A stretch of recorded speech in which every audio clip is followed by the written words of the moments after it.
Hello friends, welcome to our YouTube channel Raindrop Academy.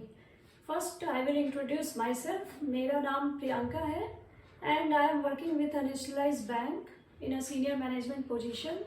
आज मैं आपकी फर्स्ट चैप्टर रीजनिंग की क्लास लूँगी, एनालॉजी की, और मैं अपने भी कुछ ट्रिक्स आपके साथ शेयर करूँगी जो मैंने अपने एग्ज़ाम डेज में प्रिपरेशन में किए थे और जो मेरे लिए बहुत फ़ायदेमंद भी हुए थे और मैंने अपनी सक्सेस स्टोरी लिखी थी। तो इस तरह से मैं आपको आज एनालॉजी का एक टॉपिक डिस्कस करूँगी। सबसे पहले हमें ये समझना है कि एनालॉजी क्या है।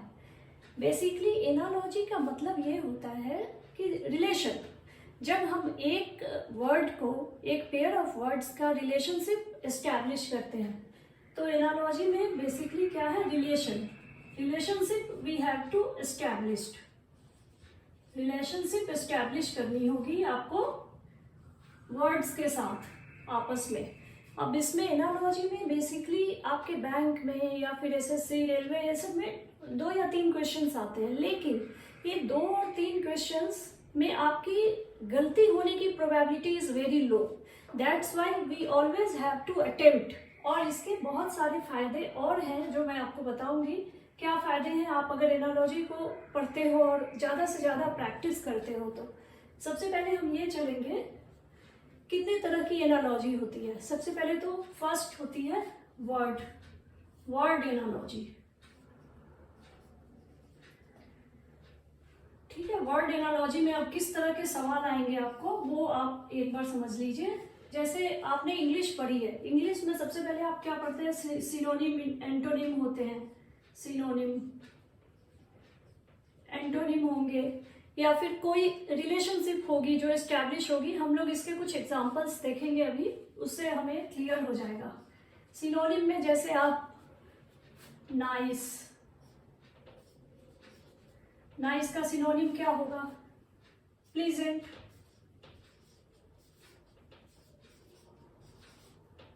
प्लीजेंट लिख सकते हैं नाइस का सिनोनिम। सेम ऐसे ही मान लीजिए एक दूसरा आपको दिया होगा फ्यू, और आपके पास 4 ऑप्शंस होंगे, इसका सिनोनिम आपको निकालना है। तो वो 4 ऑप्शंस आपको वाइजली देखना है क्या क्या ऑप्शंस, और ऑप्शन से ही ऑड वन आउट कीजिए, जिससे आपको बहुत इजी होगा सॉल्व करने में। मैं आपको बताती हूँ, फ्यू का बहुत सारे और भी होंगे, बट हैंडफुल मीन्स कुछ, वेरी फ्यू, हैंडफुल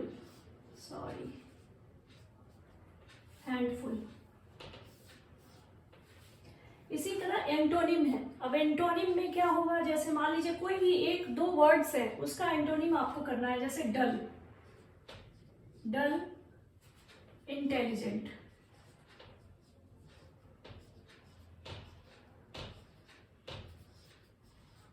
इंटेलिजेंट।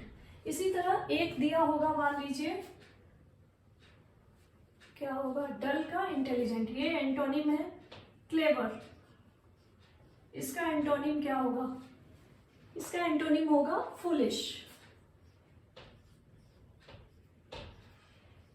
इस तरह के वर्ड प्रॉब्लम्स आते हैं जनरली वर्ड एनालॉजी में, इस तरह के आएंगे।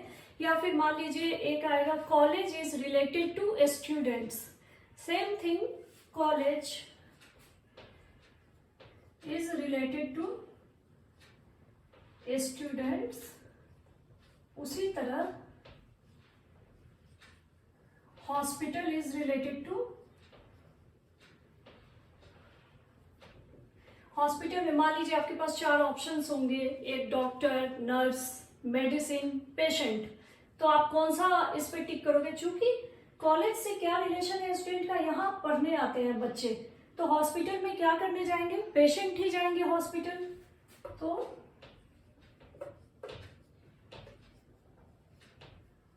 पेशेंट, इस तरह से वर्ड एनालॉजी चलती है।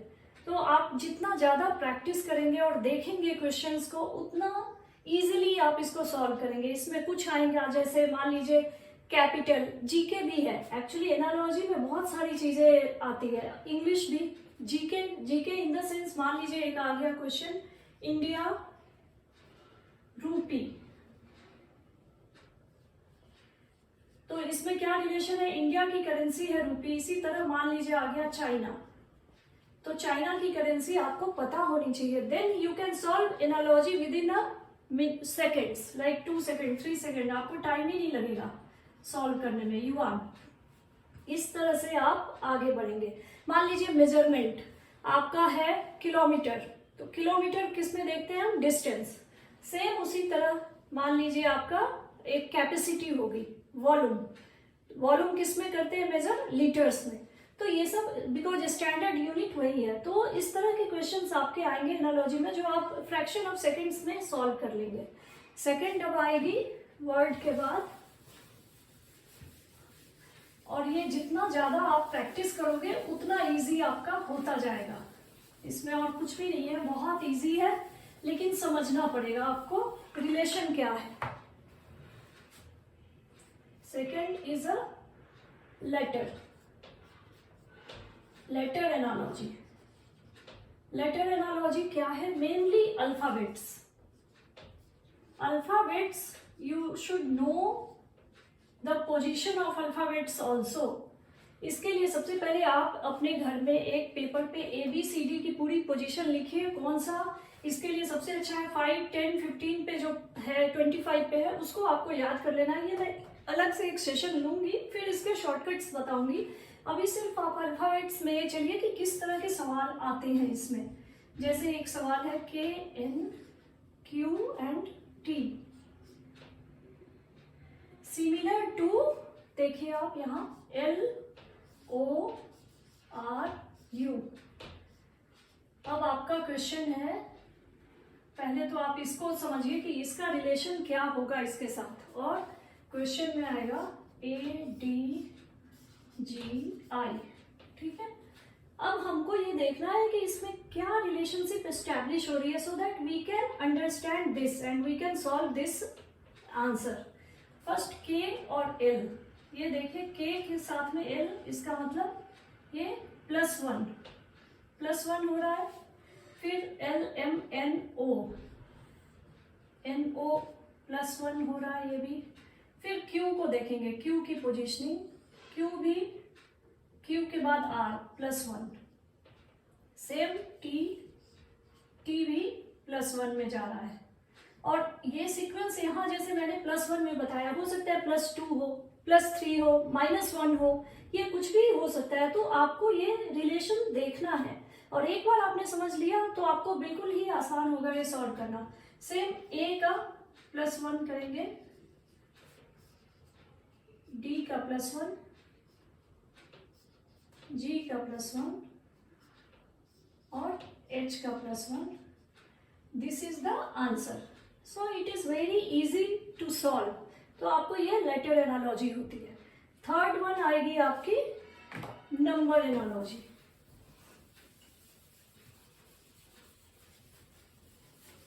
नंबर एनालॉजी में बेसिकली आपको नंबर्स होंगे,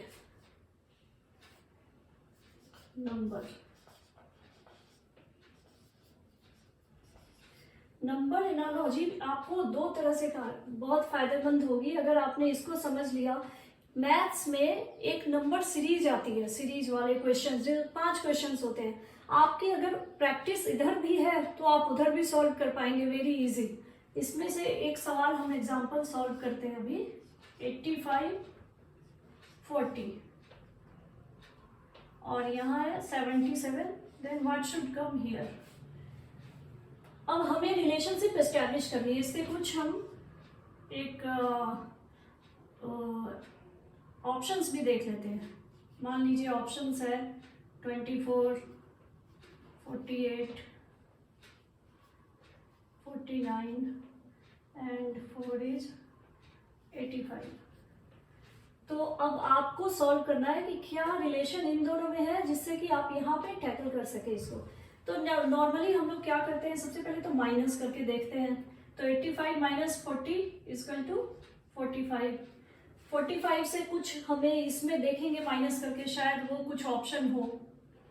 32 ये ऑप्शंस में नहीं है, इसका मतलब ये नहीं होगा। फिर इसको और ध्यान से देखेंगे बारीकी से कि क्या हो सकता है, आखिर क्या लॉजिक है। तो हमें कहीं ना कहीं ये दिख रहा है 8 और 5 के बीच में अगर हमने इंटू कर दिया तो ये क्या हो गया 40, और सेम 7 और 7 के बीच में अगर इंटू किया तो 49. Here is the option, so we have to tick that 49. So sometimes we have to go with options, कि ऑप्शंस में क्या ऐसा दिख रहा है जो कि यहाँ से कुछ कोरिलेट कर सकते हैं. हम इस तरह से जाके हम नंबर्स को सॉल्व कर सकते हैं.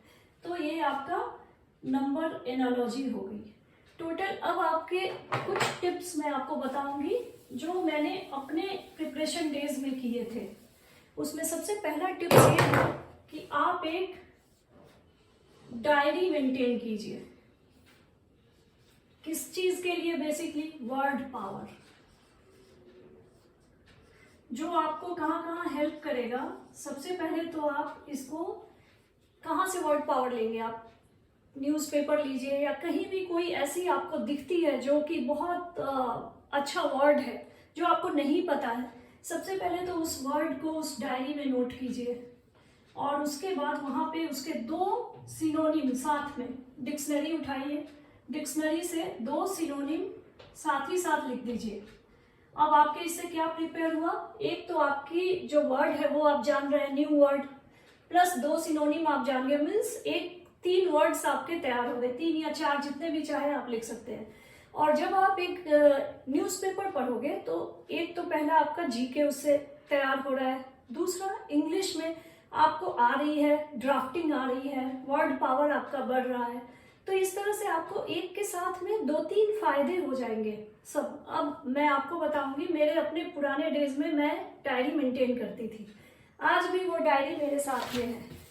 ये मेरी डायरी है और ये मैं उसमें लिखा करती थी ये इस तरह से, और सोते समय रात में एक बार बस इसको देख लेती थी. आज भी मुझे वो बहुत हेल्प करता है वो डायरी. मुझे आज भी बहुत सारी चीज़ें उसमें याद है, और मेरा वर्ड पावर बहुत उससे बढ़ा था, इंक्रीज हुआ था, और जीके में भी बहुत वो हेल्पफुल था. कहीं भी खास करके जब आप कॉम्प्रीहेंशन बनाते हो इंग्लिश में, उसमें भी सिनोनिम एंटोनिम आते हैं, और बहुत सारे ऐसे वर्ड्स होते हैं जो उस पर्टिकुलर सेंटेंस के लिए ही अप्लाई होंगे. वो देखते ही आप समझ जाओगे जब आप डेली न्यूज़पेपर पढ़ोगे. तो ये सब मेरे प्रैक्टिकल किए हुए चीज़ें हैं जो मैं आपके साथ शेयर कर रही हूँ. अगर आपको फ़ायदा हो तो ज़रूर इसको आप अपनाएं.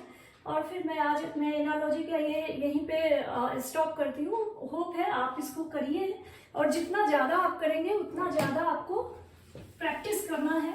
क्वेश्चंस ज़्यादा से ज़्यादा देखने हैं जिससे आपको फ़ायदा हो. इसके लिए एक मैंने ये साइट देखी है जो कि बिल्कुल फ्री है. आप इस पे लॉगिन कर सकते हो और जितने चाहे क्वेश्चंस को देखो, सॉल्व करो, और अपना सॉल्व करके बढ़ाओ, प्रैक्टिस करो. So thank you for listening all the things. मिलेंगे फिर नेक्स्ट सेशन के साथ. Okay, thank you.